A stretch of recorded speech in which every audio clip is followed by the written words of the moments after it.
Hello, friends. This is Brain from GameBrain.media, and we are going to hunt largemouth, unique largemouth bass. Um, Previously, I had a 10-pound something, an 11.215, and yesterday I picked up an 11.204. So I'm going backwards. Today, I'm hoping that we will fish into the night and get a 12-pounder, at least a 12. We've got to be going up, and I still want to believe that the 13-pounders still exist. So we're going to jump in here. I did quit at 8:57 yesterday. 9 p.m. is the bewitching hour. That actually you'll see the darkness dramatically change. It's pretty funny how quickly the game does that.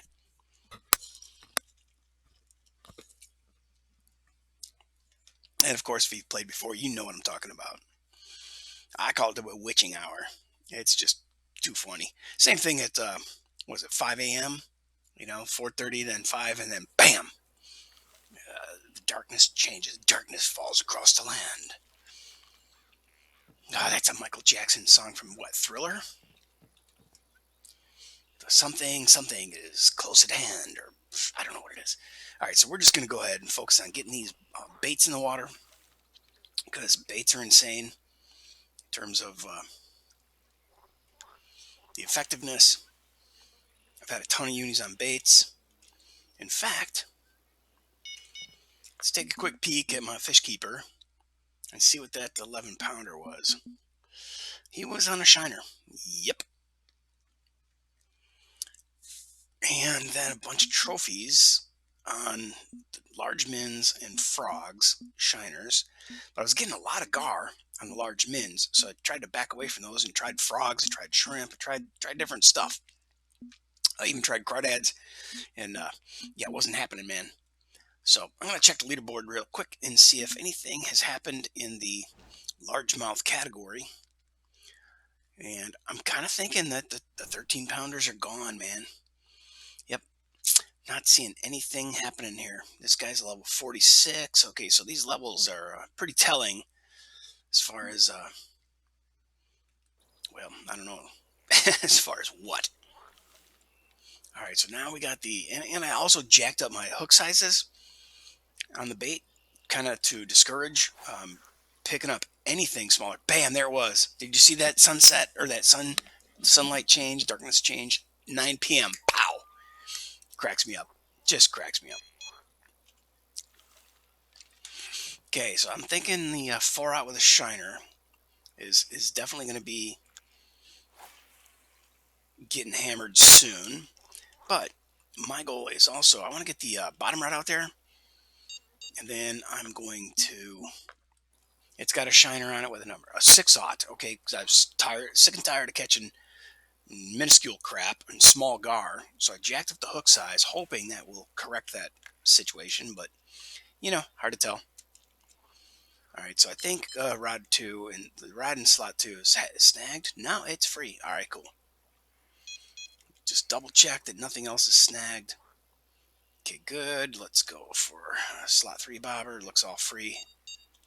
Bait. What? Bait was stolen already? Come on, man.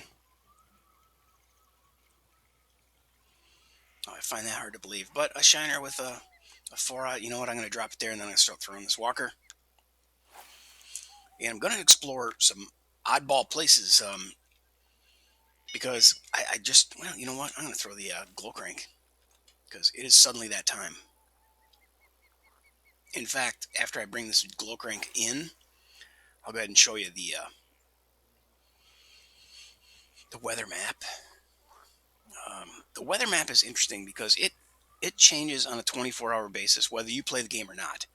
So even though you think, okay, I quit the game and I was at peak, well, 24 hours later you're going to be in a new weather pattern, and you're not going to be at peak anymore unless, like in this case, I had 2 weather days back to back, so I knew that I didn't risk anything by leaving and coming back, and I just saw a fish jump and I want that fish.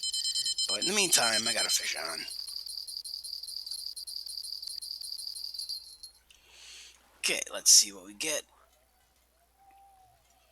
Pretty heavy duty rod. at least for the fish here. A uni GAR at 20 pounds is probably the biggest thing you're going to stumble into here, I think. Um, can't remember how big my bowfins were. I think about a 8 or 9 pound bowfin trophy. And I don't want them. They just happen to take your stuff, and you got to bring them in. Yeah, this is a GAR with a 6/0 shiner on the bottom. This should be a fairly good GAR, like maybe a trophy. That was a pretty good fight too for a unique, a 19.5. All right, so that's cool. Man, I really need a bigger notepad.